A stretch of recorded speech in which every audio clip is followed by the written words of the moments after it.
So at Chattermill, there are many places where we obviously use GenAI, but there are also other instances where we do not use generative AI. And the reason for that is quite simple.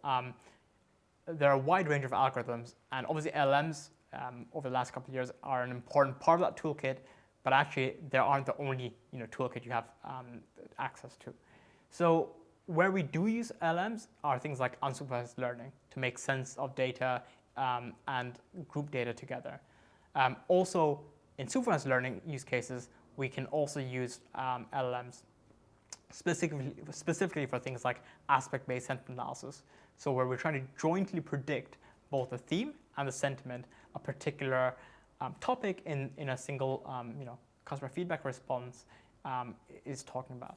Generative AI is great for, like, let's say, the last mile of insights, where you have a lot of structured data and you want to make sense of it in a sort of human digestible format. And that's fantastic for that.